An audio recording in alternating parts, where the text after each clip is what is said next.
Yan, solved na yung tanghalian natin mga kalatagaw. Magandang araw mga kalatagaw. Muli, maraming salamat sa pagbisita. Ngayong araw mga kalatagaw ay nandito nga po pala kami sa bundok kung saan dito po kami ngayon nagkukupras. Dahil nga po sa ay magtatanghali na, kailangan ko nang maghanda ng aming pagkain para sa tanghalian. At meron na nga po kaming bigas dito, ang gagawin ko na lang ay aking uhugasan. Kaso ang problema, wala kaming dalang tubig. Buti na lang nakapagsabi yung tatay ko, mayroon daw bukal doon sa baba na pwedeng pagkuhanan ng tubig at malinis naman at pwedeng inuman. So ang ginawa ko, kinuha ko na nga po yung bigas at yung kaldero na ating pagsasaingan. At sa puntong yan ay inilagay ko na nga po yung bigas para dalhin natin doon sa bukal na sinasabi ng tatay ko. So at para malaman na natin kung nasaan yung bukal na yun, samahan nyo ako para puntahan natin. Nang sa gayon ay mahugasan na natin yung bigas para makapagsaing na tayo at makakain na tayo maya-maya. Tara mga kalatagaw, samahan nyo ako nang makita natin kung nasaan yung bukal na yun. Tara, let's go!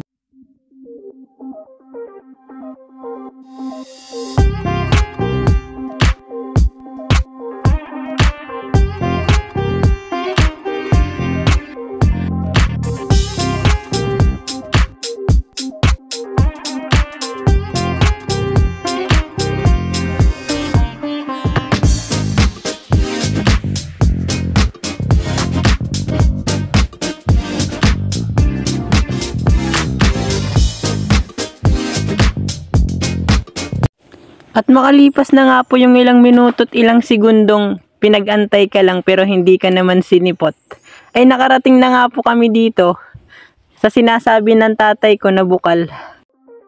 Tagaw, wala kasi kami dalang tubig, buti meron ditong bukal. So, malinis naman to. Dito tayo kukuha ng pangsabaw dito sa ating sinaing. Saka ito, lalagyan natin ng pang-inom natin.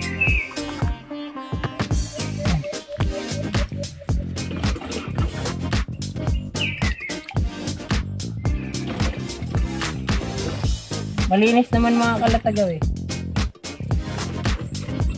Dito naman kami umiinom.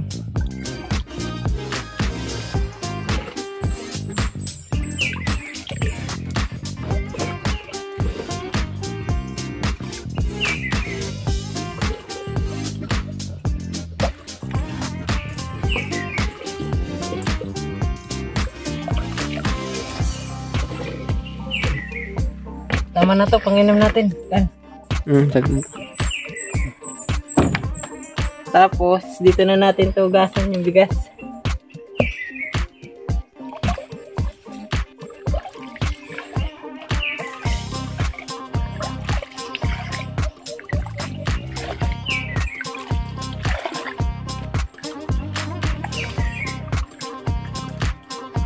Dito ka.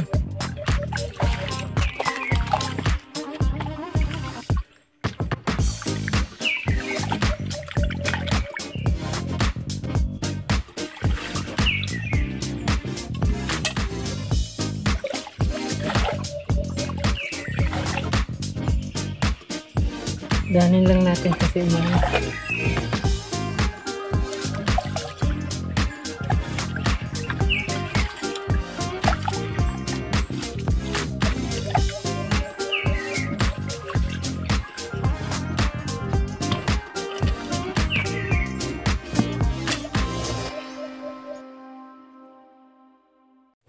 At sa puntong tumakalatagaw ay natapos ko ng hugasan yung bigas at nailagay ko na sa kaldero. At isasaing na natin. Bumalik na nga po ang mga kalatagaw dito sa lunan kung saan kami nagkukupras at dahil nga sa wala tayong nakahandang pagsasaingan dito ay gumawa na muna kami ng tali para maitali natin yung kaldero at mapaapuyan natin yung ilalim. So yan, kitang kita nyo naman mga kalatagaw. Discarding marino talaga yan, ayan o diba? Kailangan lang dito sa bukid talaga madiskarte ka.